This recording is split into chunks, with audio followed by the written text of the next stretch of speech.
Good morning and welcome to Radical Feminist Perspectives. This is a women-only webinar. This series of webinars is run by radical feminists whose voices have been cancelled or silenced in universities, schools and the media. Frustrated that we cannot share what we know in these places, we're offering this online series of webinars here. Enjoy. So today we have Elizabeth Miller and Angela Wild, who are going to talk about some articles on theorizing heterosexuality from the October 1992 journal, Feminism and Psychology. So I'll hand over to Elizabeth. Thank you. Thank you so much, Dorothea. I'm excited to talk about this issue of the journal today. The way this came about was that I was mentioning to Sheila that I really like to look through old scholarly journals to see what they were saying about feminism in the past. And Sheila suggested this special issue of the journal Feminism and Psychology, which is a journal that was published from, I believe, the 90s until the present. It's still being published. And in 1992, Celia Kitzinger and Sue Wilkinson invited 300 feminists to contribute to a special issue. They conceived of this special issue of the journal about theorizing heterosexuality. And the journal then received, I don't know exactly how many responses, but many responses. They couldn't, so many, in fact, that they couldn't publish all of them. So they published more than a dozen in this special journal issue about heterosexuality. And then they received so many responses that they later compiled a whole book that included, I believe, all of the original responses from the journal issue, plus a bunch of others. And this is a book called Heterosexuality, a Feminism and Psychology Reader, which you can get used copies of online. I got one, so that might be something that women are interested in finding. And the reason that they conceived of this special issue was the sort of core reason was that they felt that from their experience, both feminist theory and psychology both assume heterosexuality as a given and never examine it in any kind of theoretical or analytical way. So they, Kitzinger and Sue Wilkinson wrote a very good introductory essay, which I think everyone should read. It's really interesting, and we can probably distribute that maybe in the online on YouTube. Maybe we can put it in the comments or something, put a link to it. Or if people want to contact me, I can give it to them. And it explains in a lot of detail their reasons for the special issue. So I want to read this quote because I think it really shows their thinking behind doing the issue. Heterosexuality has been largely untheorized within both feminism and psychology. Feminist theory tends to assume heterosexuality as a given, developing analyses with women's and men's heterosexuality as a taken for granted but never explicitly addressed substrate. Psychology similarly assumes heterosexuality, with lesbianism and male homosexuality as, quote, alternative lifestyles at best, or pathological perversions at worst. In both feminism and psychology, heterosexuality disappears into the background, leaving lesbianism as the interrogative focus. In this special issue, we foreground heterosexuality as requiring analytic attention. The set of questions that we asked in our call for contributions was a deliberate reversal of those which psychology has traditionally addressed to the topic of lesbianism. What is heterosexuality and why is it so common? Why is it so hard for heterosexuals to change their sexual orientation? What is the nature of heterosexual sex? How does heterosexual activity affect the whole of a woman's life, her sense of herself, her relationships with other women, and her political engagements? So I found that so interesting when I read the introductory essay that, and so clever that they did this reversal of the questions that are traditionally asked when there are special issues about topics that are considered marginal topics, such as lesbianism, which was, is always treated as this sort of special marginal topic. And they wanted to reverse that and put the focus on heterosexuality and ask women to think about where heterosexuality comes from, what it is, how it functions in society, and how it functions in their lives. And so those were the questions that they put in their call for contributions.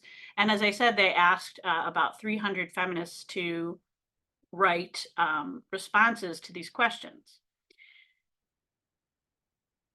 So the sort of overarching question that they asked in seeking contributions was, how does your heterosexuality contribute to your feminist politics and or your feminist psychology? And they sent this to, in another place they say, about 300 feminists, none of whom had ever, so far as we knew, made public statements identifying themselves as anything other than heterosexual. 2 replied saying that they were lesbian and had written publicly as such. We apologized. 1 wrote back saying she was lesbian, but we weren't to tell anyone. And many, many women wrote wanting to know how we knew they were heterosexual, and indeed how they could tell whether they were heterosexual or not. And just what is a heterosexual anyway? Why address me so categorically as a heterosexual, writes Mary Kurgan. So that was the first response they got, was that many of the women writing back were upset to be identified as heterosexual. Another part of the introductory essay that I found really rich, to pun on Adrienne Rich's name, they quote Adrienne Rich to explain the reason for doing the special issue. And so this is a quote from Adrienne Rich. The assumption that most women are innately heterosexual stands as a theoretical and political stumbling block for feminism. It remains a tenable assumption partly because to acknowledge that for women, heterosexuality may not be a preference at all, but something that has had to be imposed, managed, organized, propagandized, and maintained by force is an immense step to take if you consider yourself freely and innately heterosexual. To take the step of questioning heterosexuality as a preference or choice for women, and to do the intellectual and emotional work that follows, will call for a special quality of courage and heterosexually identified feminists. So that's a quote from Adrienne Rich, and then Kitzinger comments on this in the introduction by saying, so far feminists within and beyond psychology have failed sufficiently to address these issues raised by Adrienne Rich or to theorize heterosexuality as heterosexuality. Excuse me. It remains true that feminist scholarly writing generally and feminist psychology in particular perpetuates the myth of heterosexuality as an innate and unquestioned given for most women. So that's the setup. That was the thinking behind inviting women to contribute to this special issue.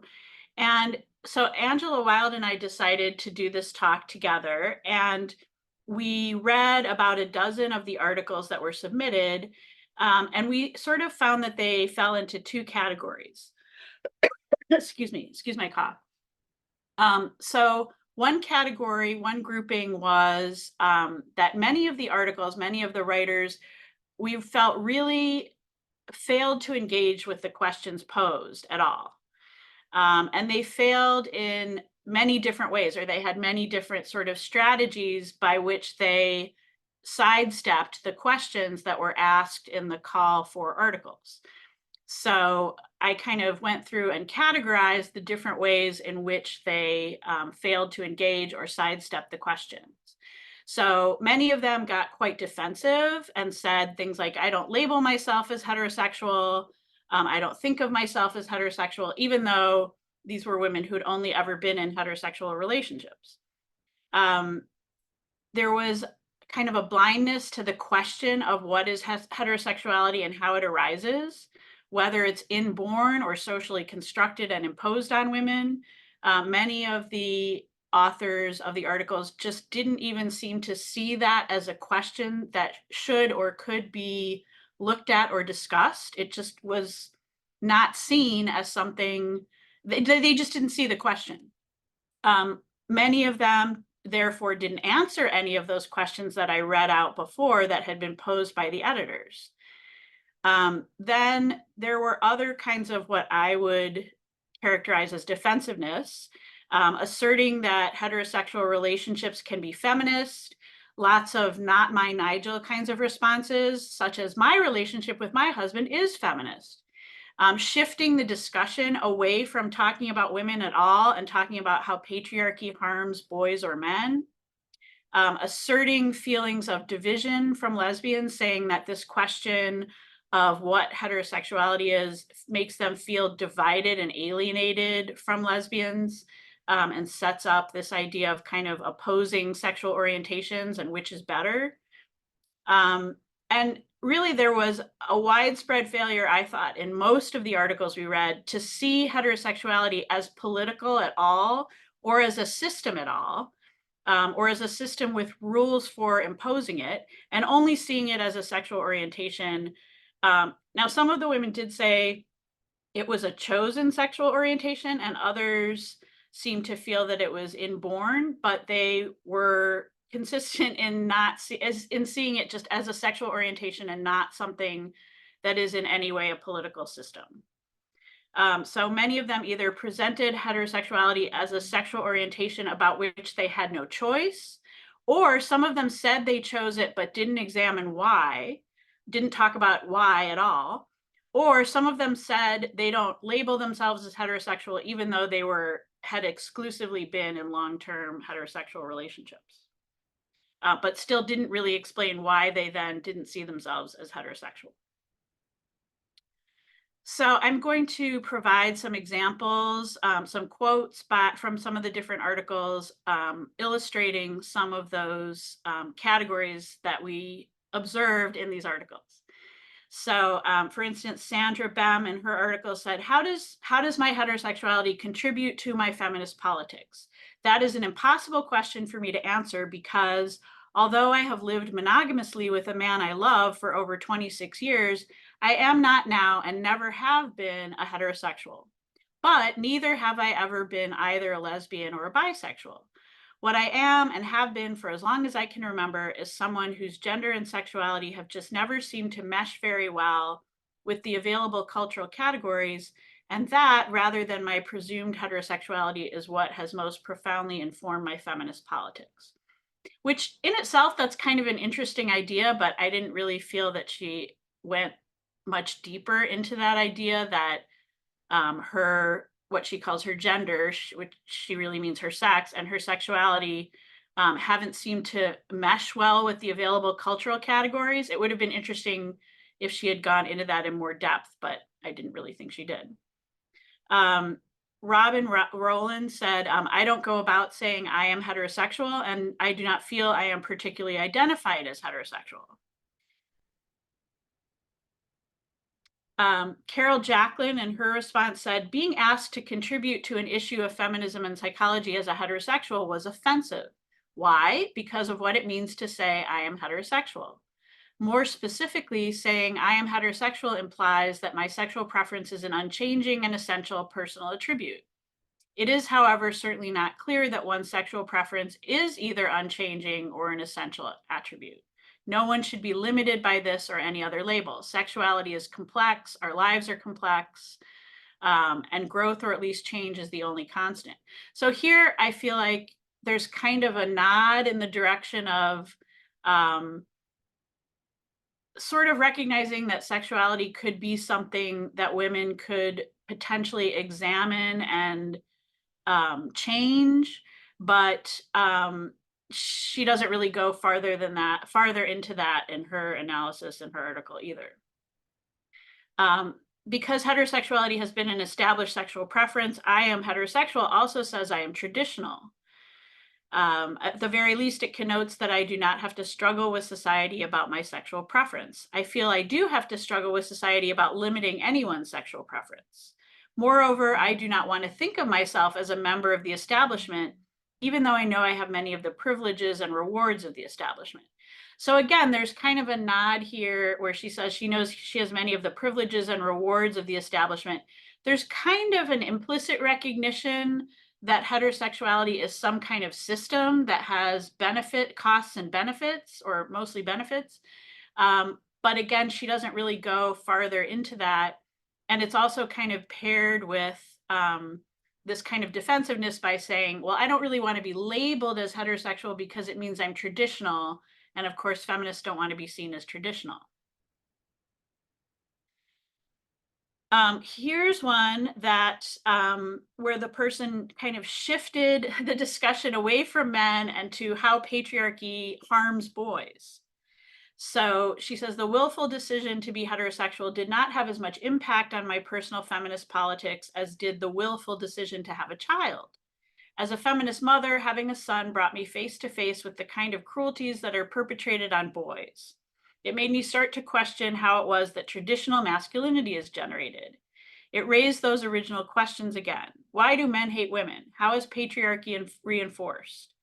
In understanding these dilemmas, I came to believe that the men our sons are close to, whether they be born into heterosexual or lesbian relationships, are crucial in giving them appropriate role models, in creating an image of masculinity contrary to the destructive patriarchal conceptualization into which most men are conscripted.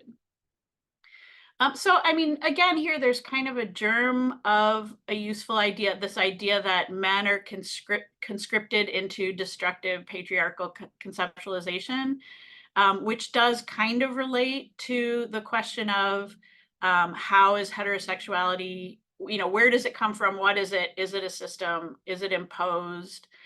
But I was frankly kind of annoyed that she shifted the discussion to how it hurts men and boys. I feel like, in a feminist journal, it would be nice to talk about women and how things impact women. So that was an interesting move to me. Then Robin Rowland in her article also basically asserts that heterosexual relationships can be feminist. I'm not going to read this whole quote in the interest of time because I want to make sure that Angela has time. But she discusses how might a feminist heterosexual relationship differ from patriarchal heterosexuality, and talks about, well, there would be an equitable power distribution in terms of economic independence, a woman not engaging in free labor for men. But again, she then sort of circles back to talking about well, how men have to work to achieve this.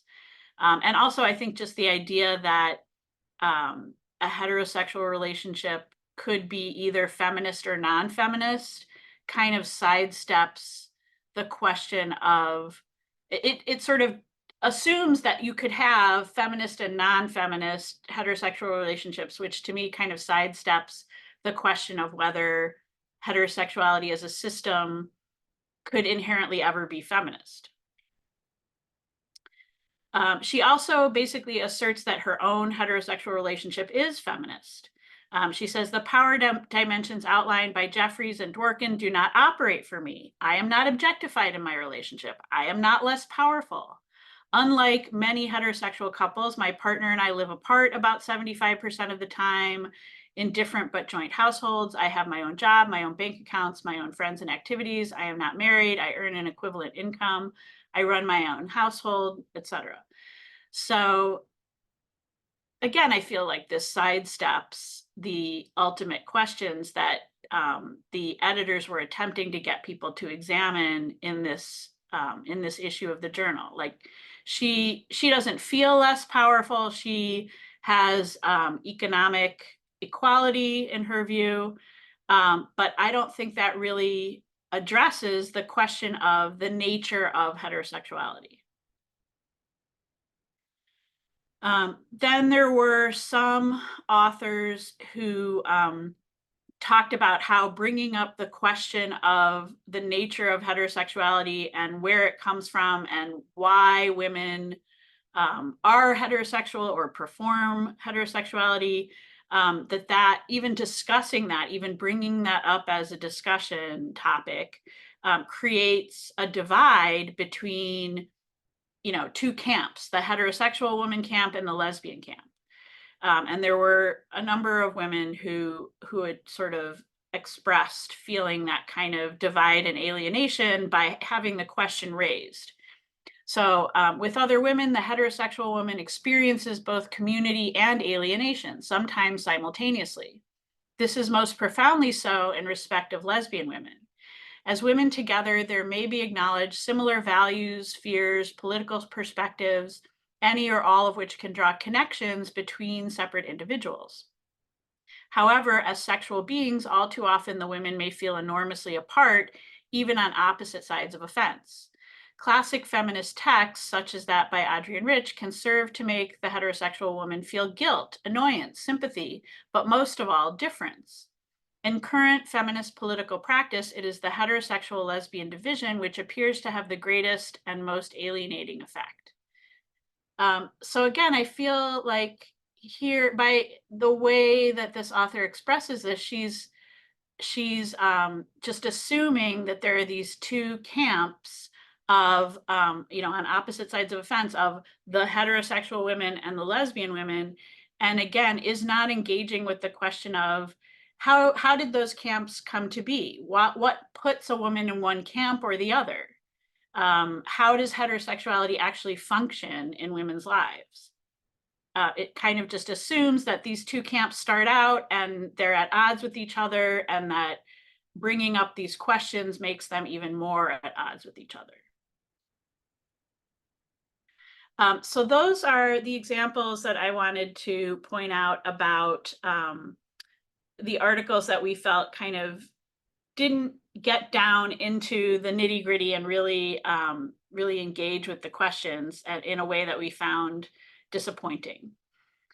So I guess I should stop sharing, Angela, right? So that you can share. Yes, I will stop sharing, and I will turn the floor over to Angela to discuss the articles that we found to engage more with the questions.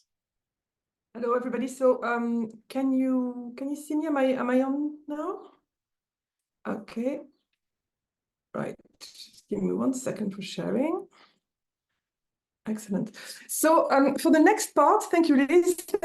For the next part of the presentation, we decided to discuss the way in which the article did answer the question asked by the editor. And it's a real contrast. The answers are rich. There are a lot of them, so prepare yourself for like a lot of content.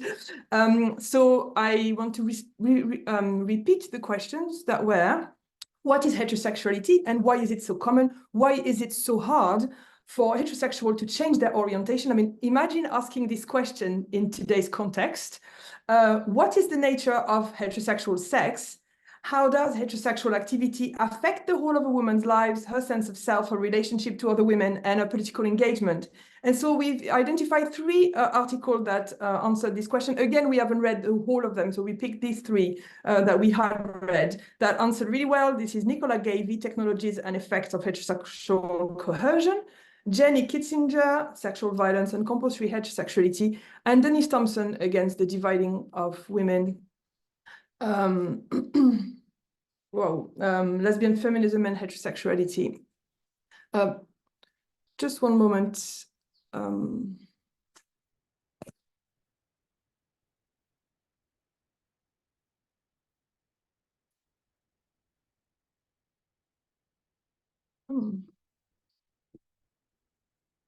Thank you very much.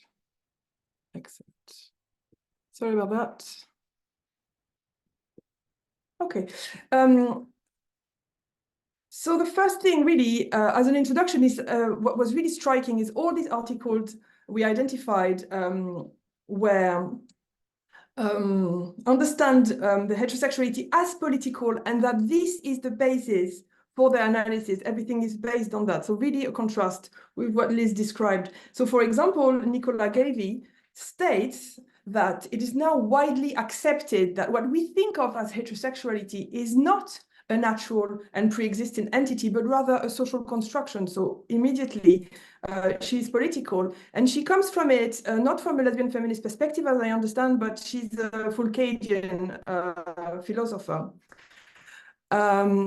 Jenny Kitzinger, she argues that psychological definition and treatment of sexual dysfunction are instruments of oppression designed to enforce heterosexuality and obscure feminist questions about the links between sexual violence and normal sexual relationship. And she says, we need to reclaim a radical feminist way of understanding experience that rejects compulsory heterosexuality and demands social revolution, instead of simply promoting individual adaptation. So again, immediately political approach, she's promoting a collective radical revolutionary work to change the world rather than an individualistic liberal approach. And Denise Thompson,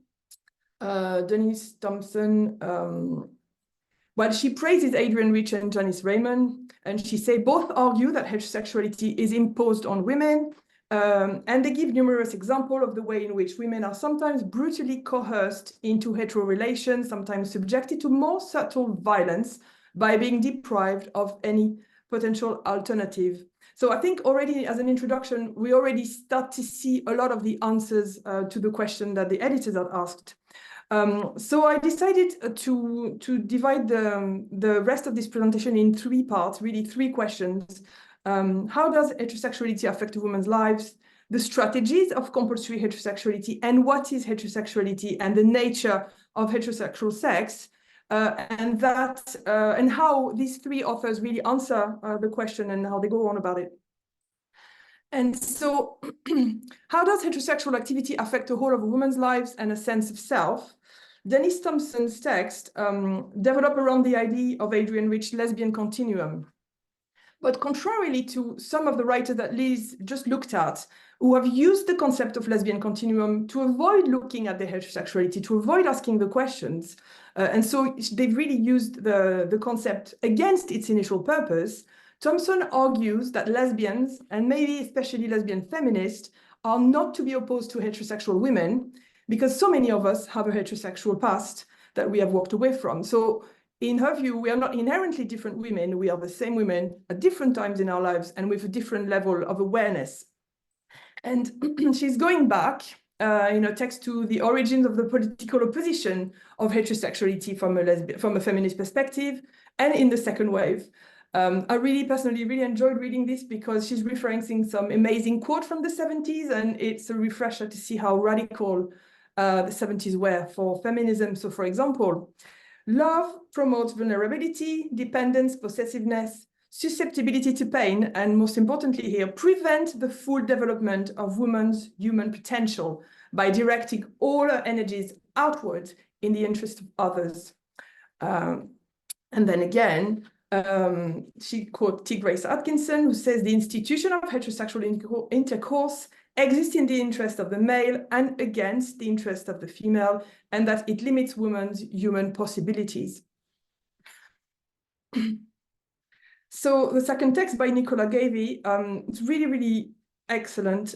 She interviews 6 women to discuss their experience of unwanted sex with men, and she's looking into ways in which the coercion takes place in their heterosexual relationship, but most particularly when this coercion takes place without the use of physical force. So the accounts of the respondents are showing very clearly that heterosexuality affects their sense of self and healthy relationships. So for example, there's a very definite sense that women's self-obedience, in order to match normalized idea of what sex is and the patriarchy, and how often it should happen. So the women have internalized patriarchal ideas about sex. For example, women are pressured to put men first, so that means putting themselves last.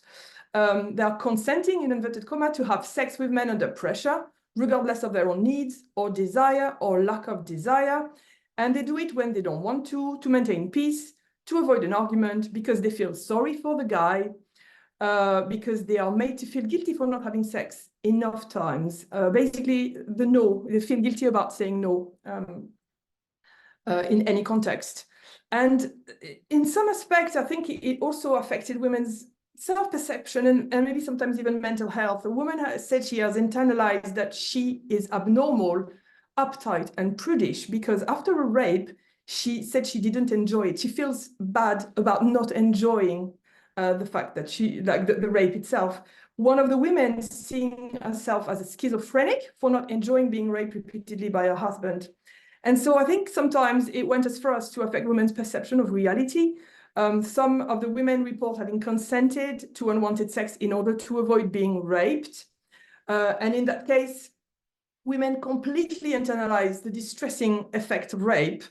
And this is the result of protecting men from the potential negative consequence of being a rapist. So he has never got to confront himself to what he has done. He never has to face the consequence of seeing himself as the perpetrator. This is how men can maintain the image of being the good guy, regardless of what they do.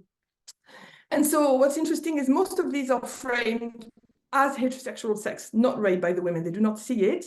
And if any of them are perceived as slightly coercive or even assault, women were still unable to say no, to maintain boundaries, or to leave the man within when it happens or immediately after the event. The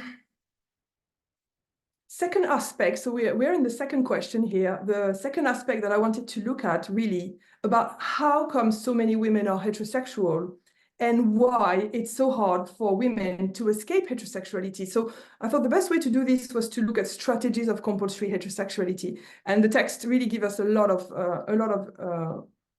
ideas and concepts about this. So Nicola Gavey, so she's trying to understand how women may be persuaded into apparent complicity with the process of our own subjugation, and how we are made to internalize subordination, how we apply self-surveillance and self-obedience. How does this system work?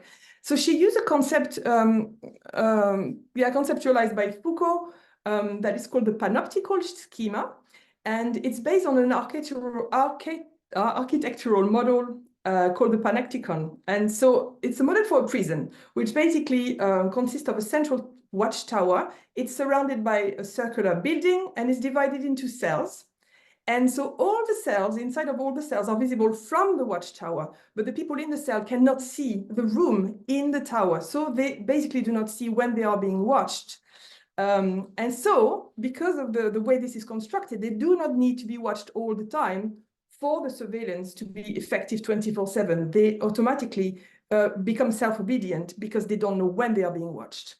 And so this model was theorized by Foucault, but feminist Sandra Lee Barkley has used it to understand women's compliance and into femininity. And so that's what she says.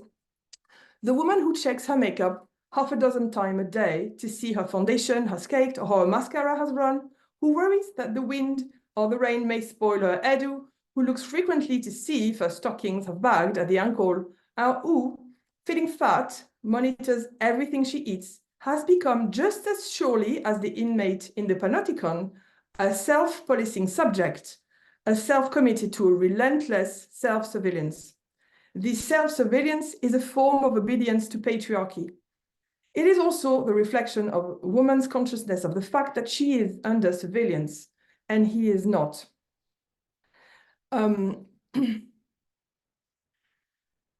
And so she explained that the women are induced with a state of conscious and permanent visibility that assures the automatic functioning of power, so they are constantly doing it.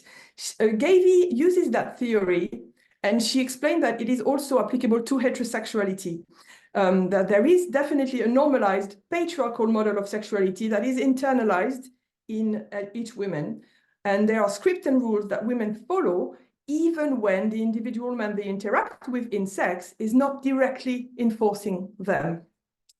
And indeed, our essay is full of women who do just that. Some do receive direct pressure, some describe rape, but others don't, and still feel the pressure to comply and still comply. So the second author to answer this question was Jenny Kitzinger, and her essay exposes the strategy used by the therapy/psychology/healing industry to pressure survivors of sexual violence, not only to see heterosexuality as the norm, with no alternative at all, but also to view the enjoyment of heterosexual sex as the benchmark for their own healing. So the more or less hidden message there is that the survivor is letting herself down if she doesn't manage to enjoy sex with men, or if she doesn't manage to talk herself into enjoying sex with men. The phrase reframe your trauma comes to mind quite a lot in that article. So what Jenny Kitzinger described is an operation of patching up sexual violence victim to send them back to the front, ready for more abuse in heterosexuality. I think an operation that we can see in place today in rape crisis centers and women refuge overboard. And so it means that men's access to women's bodies is guaranteed and never challenged. At no point does the therapy and psychology industry suggest that heterosexuality itself might be the problem and that opting out may be an option or the solution. And so the common theme running through most of the books that she's looked at are here on the screen. An emphasis on the importance of being able to have sex with men, the assertion that sex with men is basically good, the assertion that most men are trustworthy, and if they are not, it's your job to find out, the assumption that sexual violence should not put women off sex with men. And really what it is that in sex with men and sexual violence are presented entirely separate, as entirely separate things with no links between them whatsoever. And the belief that each individual can reclaim her right to a healthy sexuality. And here and now, the healthy sexuality that is talked about is a normalized heterosexual version of heterosexuality. So it's seen as a right for women, not only to be exploited in heterosexuality, but it's also their right to enjoy being exploited in heterosexuality, which is, I think, particularly perverse. And so, if that wasn't bad enough, she also highlights the way in which the therapist grooms the survivor in very similar way that the rapist groomed the victim. And she said here, they also appear to miss the irony of the various therapeutic intervention, irony that identical techniques are employed by rapists who are preparing their victim to submit to abuse. And she lists early treatment, used to use knives, drugs, electric shock, which of course rapists use, and then later vaginal training instrument, exposure to pornography, and various gaslighting technique, such as, there's nothing to be scared of, or the use of the concept of love to break the victim survivor's boundary. So the rapist and the therapist work hand in hand. She described therapy as a sort of finishing school in the compulsory heterosexuality complex. The rapist groomed the girl to submit to them as children, and the therapist complete the job by ensuring that women can continue to comply with the coercive etiquette of heterosexuality as adults. So that's for the strategy part. And so all those considerations takes us nicely to the last question of what is indeed heterosexuality and its variation. What is the nature of heterosexual sex? So contrarily to the author that Liz has looked at here, again, there's a lot of direction, there's a lot of answers, there's a lot of food for thought. It is very rich. Nicola Gavey, because her text is framed around the concept of internalized self-obedience and centered on non-physical coercion, really works well to dismantle the concept of consent. And looking at the woman's experience, and she's recorded, the whole paper asks the question, what is consent? And what does consent even mean in heterosexuality in such a context? And while she doesn't claim that the experience she records is applicable to all women, she still says that the stories she's recorded are not at all unusual. So she describes a system where men do not have to pressure women for sex because women are already groomed to have internalized that it's impossible for them to say no. She describes a system where the inability of women to place boundary is the appeal, and in some cases, the nature of the relationship they have with men. A system where women do not have the language to say no, or even the awareness that they can say no, and where women are aware that their no will be disrespected. It's a system where women consent against their will in order not to be raped. And so I quote here, the difficulty or near impossibility of saying no can render women almost unrapeable. As Anne noted, part of the difficulty in having the language to say no was related to her fear that it might have no effect. So instead of risking being raped, she did not say no, therefore not signaling her non-consent, preventing whatever followed from being construed as rape. So she described a system where the inability of women to say no, the pressure that women have internalized to say no, mean that rape is invisible to them and also invisible to men. in a system where women are unable to name rape, unable to tell rape from sex, really it bears the question, in such a system, is there really a difference? In such a system, can there really be a meaningful consent at all? So she's not the first one who had theorized that, but I think it comes to that conclusion really, really nicely, and it's a good read.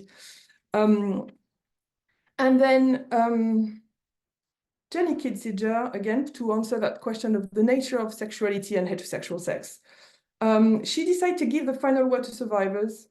She criticizes the way in which therapy, as a rule, tries to disable women's anger, enforcing political statements such as sex, framing women's refusal to engage in heterosexuality after sexual violence as irrational, as an overreaction, something to be reframed.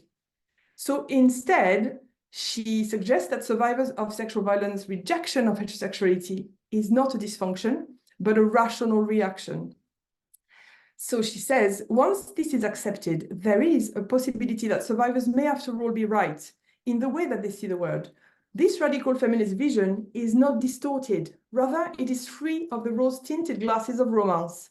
Seeing relationship with men in terms of violation and exploitation may be painful and even maladaptive, but it does not make it any less accurate.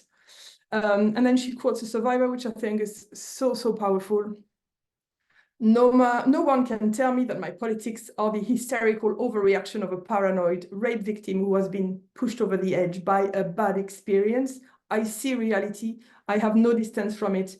No more rationalization to protect me. Please value us, the survivors, because we have seen the scary truth about our world.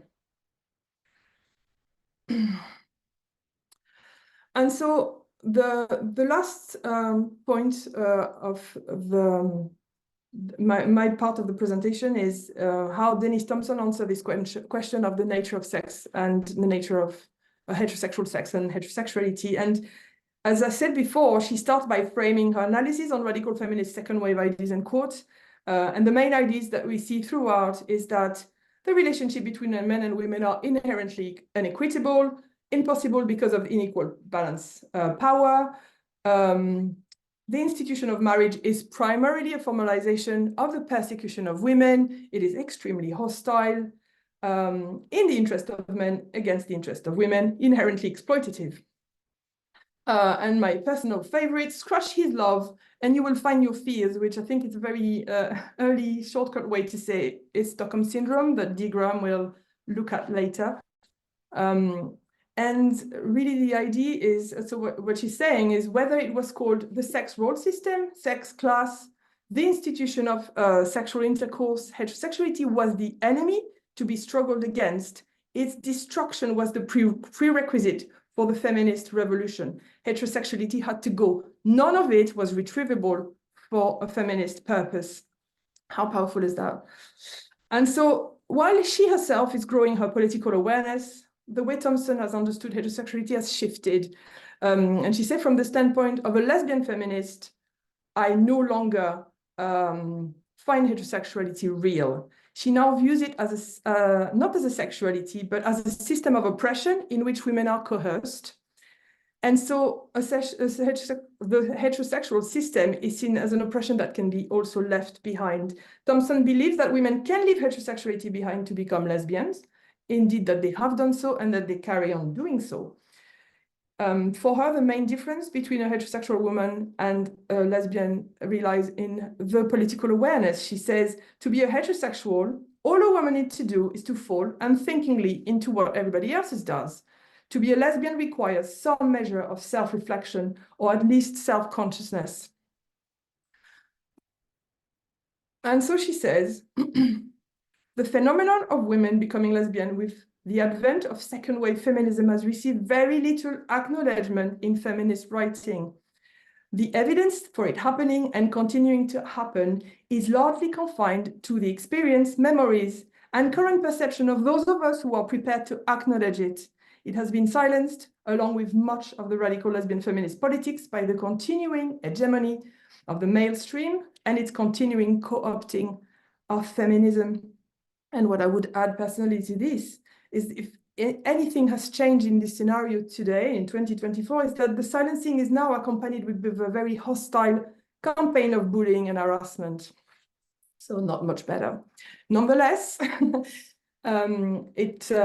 said it happens and it's still happening, and is the strongest empirical evidence against the idea that lesbians are different to other women. And so to finish that part, I'm going to leave you with this very hopeful quote that I love, where she said, "It is not much the lesbian difference which is threatening, but her similarity." What the feminist redefining of lesbians say to women still caught in compulsory heterosexuality is, and here we are, not so very different from you in socialization, training, and life experience, women like yourselves, and yet we have stepped out of the need for men and what they have to offer. And if we can do it, so can you.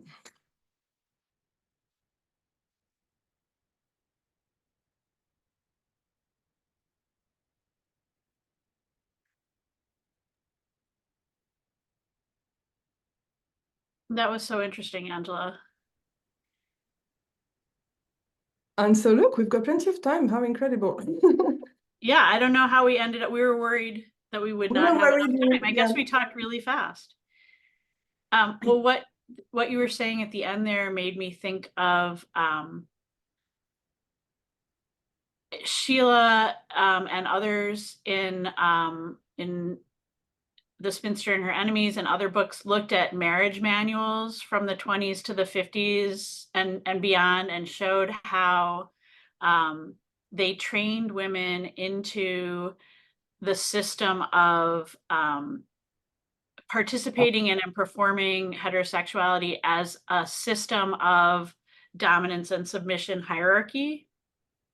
And so I was just, as you were talking at the end, I was thinking about how, given that that is how women are trained into participating in heterosexuality, how can heterosexuality ever be feminist if that's the system, if that's the way the system is set up? I think it's really true, and reading these accounts, especially from the men who train the women, or they even acknowledge it themselves. It's really interesting to read those, because there's no pretending at the time. There's a lot of pretending now that it's free choice or that it's innate. But yeah, why would you also need to train somebody into something that is, innate? If it was really innate, you wouldn't need any training. Mm-hmm. Yeah, that's always the tension that people don't seem to want to talk about. I don't know if we ever allow people to like ask questions or bring up points. Does that ever happen in Rad Fem Perspectives? Joe or Dorothea, do we ever kind of open up the discussion to people listening? We don't. If anybody has any questions, either put them in the Q&A or in the chat. If you're able to look at the chat, it has been lots and lots of comments that you might be able to respond to.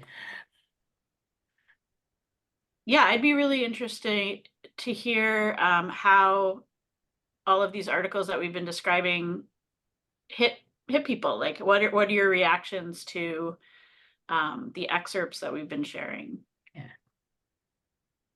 Yeah, or comments, not necessarily questions, just what you thought of this. Yeah. I mean, maybe some of the women that were putting things in the chat could repeat those things. I mean, there was lots of agreement. Some heterosexual women questioning it. Comments on how this kind of theorizing has been excluded from universities now. It's too dangerous. Yeah, this is something that really isn't being discussed in universities, or, well, definitely not in universities today. I think there are some discussions among women privately, but it's definitely, I mean, I don't think heterosexuality is discussed in universities at all, other than sort of being put in opposition to being queer. So that gets into sort of queer theory and being queer, meaning just being sort of outside the norm, is seen as being very revolutionary somehow, but that's about the extent of the discussion. And within that that context of being outside the norm falls kink, which is like exactly in the norm. It's just the purest form of heterosexuality, and it's still framed in academia or in BDSM studies as something that is different. There's a really good point here from Jessica, who says she doesn't concede to the notion of recreational sex being innate, necessary, etc. And I think that's really, I completely agree that the idea that we have to have a lot of sex meaninglessly with anyone all of the time is definitely, it's not necessarily just compulsory heterosexuality, it's this compulsory sexuality that you must have all of the time and disconnected, this dissociation between how you feel and what patriarchy tells you is good for you, which is a lot of sex all the time. Definitely worth a critique as well. Yeah, one of the comments says, the questions were really interesting. Heterosexuality is definitely a two-faced existence and needs to be examined, but this feels a bit like conversion therapy. For me, women need to think about how the men they love are part of the problem. At the end of the day, we need to procreate. Yeah, I have to say that's a reaction that comes up. I feel like every time women are asked to look at heterosexuality, someone will say that it's conversion therapy, which I guess is implying that women are being pressured to be lesbians. I just find that so interesting, like that being asked to look at something and examine whether it's a system or whether it's just an innate thing that every woman will naturally do, that somehow that's conversion therapy, that thinking about something, examining something is being told that you should become a lesbian. I think that's a pretty huge leap, honestly. I mean, I think also, was just going to say, I don't think that being asked to examine something and think about how it functions in women's lives is saying that women all need to go and, live lives as lesbians. It could just mean that you examine how the relationship that you're in works. It could mean that you stop performing heterosexuality, but that doesn't mean that you become an active lesbian. I mean, there are lots of different choices, I guess. I think when we talk about conversion therapy, we need to remember that conversion therapy actually happens in a system, in a structure of power, where there is a normalized, powerful heterosexual system that is imposed throughout, like many ways, but in sexual violence, in culture, and many of, in the invisibilization of lesbian, in the framing lesbians as deviant, for example. And when we say, oh, maybe look at it, we don't have this structure of power. We don't have the media. We don't actually go out and, inflict sexual violence to women. It's a completely different thing. We are just saying, yeah. I mean, the question I ask, and they're not easy questions really, is how did you get to be a heterosexual? Can you maybe map your heterosexual life? And can you also map your life of sexual violence? Is there any overlap there? What were you told as a child? What was the norm as a child? What did you look at as a child? How did your parents respond when you were questioning? If you were questioning, these are really personal, intimate questions. And I'm not saying anything about what you should be. I'm saying, heterosexuality to me is violence. It's dangerous. This is where women die. And maybe if more women stepped out to look at it, it's safer. it's really that simple as well. Just men kill women in heterosexuality and rape women in heterosexuality in vast numbers. I think those are really excellent points, Angela. And I also think that the very fact that women suggesting that other women look at heterosexuality and question whether it's a system, that is seen as conversion therapy, itself reflects the nature of the heterosexual system. That the heterosexual system tells women, you must live in the world in a certain way. And if you don't, there are huge prices to pay. I mean, I think that just sort of underscores the existence and the functioning of heterosexuality as a coercive system, that it leads people to think that anytime anyone talks about sexuality, inherently that must be trying to coerce them into performing a certain kind of sexuality. There's one point that I would like us to look at, because somebody talks about the need to procreate, and it's something that always comes, and it's really important, I think, to address it. There's two things here. Yes, humans need to procreate to not be extinct. That's true. But there's nothing in nature that says that this relationship that we have with men sometimes need to be institutionalized in the way that it is, with sex every 2 days, with pornography, with, you know, men using women as masturbation machines, with this is a political institution. The way men do sex with us or rape with us is an institution. The fact that humans need to procreate to some extent to survive is the natural thing. Nobody says in nature that it needs to happen and that men need to be married to women and that each man need to have access to women all the time. And so on. These are two separate things. And also, I think we have quite a lot of human on Earth right now. Maybe yeah, we don't really need more humans. It's okay. We can just maybe depopulate the planet a tiny bit. We are wrecking the world. Just there's a few points here that, you know, it's. And also a lot of other species only come together to mate. That doesn't mean that they live together at any other time. In fact, that's how most species are. And so it's not inevitable that women live in a hierarchical dominant submission relationship where they're dependent on men in order to procreate. I mean, procreation takes 10 seconds. Exactly. Well, yeah, precisely. And we can really imagine in different ways society could be organized that is not based on a heterosexual system that guarantees men access to women all of the time. Mm-hmm. I also see on social media quite often these days, like women, there's sort of this trad wife movement where women are like, well, I want to find a good man who will protect me. And, you know, I just want to be a stay-at-home mom baking bread and have my husband, you know, provide for me.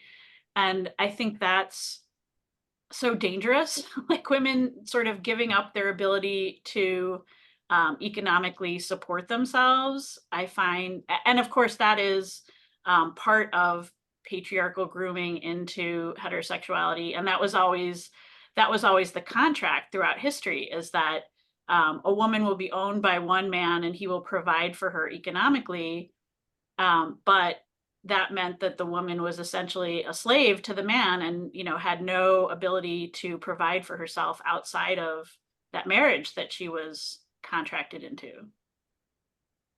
Agreed. And with the real, I mean, I think there's a real big shift to more right-wing politics today. And I always see, I mean, here in the UK, it's the Tories, and then, you know, more to the right, where a lot of the policy that they put in place restrict women's ability for, like, you know, they say, for example, less benefit, everything is more expensive. It's harder and harder for a woman alone, say, even if she has children, or even if she doesn't have children, it's harder and harder to survive as a non-heterosexual unit. And all these, I think, measures are in effect compulsory heterosexuality in the economical sphere. Women need, in a world like patriarchy, women alone struggle to survive.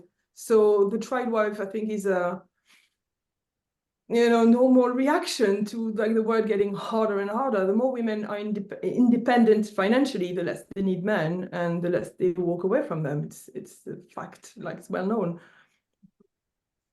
Right, we're at 10:59 now, so if you've got any final words before we close the webinar, but thank you, that was fascinating.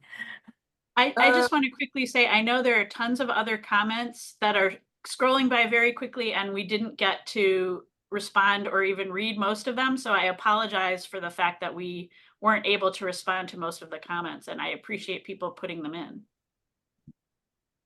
Yes, and somebody asked whether I could send the text, because apparently I spoke very quickly. I can, but if you go on the YouTube, there is going to be an option where the text will appear at the bottom. How do you call it? Yeah, the transcript. Yeah, the transcript will appear, so you can watch this with the transcript. Yeah. Right, thank you. Well, that's brought us to 11 o'clock. So thank you to yourselves and to everybody that's come, and goodbye. Thanks everyone for being here. Thanks, Angela, for talking to me. Thank you, Liz. Yeah, thank you.